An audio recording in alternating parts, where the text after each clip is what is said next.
Hani hudhër dhe mjalt në stomak bosh, do befasoheni me rezultatin.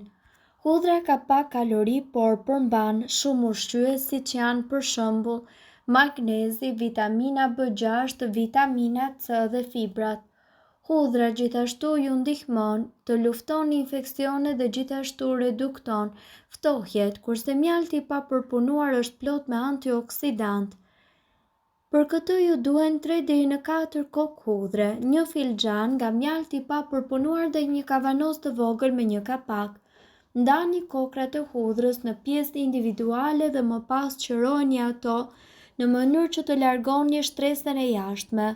Mbushni kavanosin me këto pjesë të hudhrës, më pas hidheni ngadalë mjaltin dhe përdorni një lugë për lirimin e ndonjë fluske ajri të bllokuar.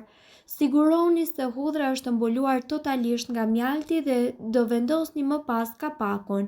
Lëreni përbërjen të qëndrojë për disa ditë ose në frigorifer ose në një dhomë me temperaturë të ulët.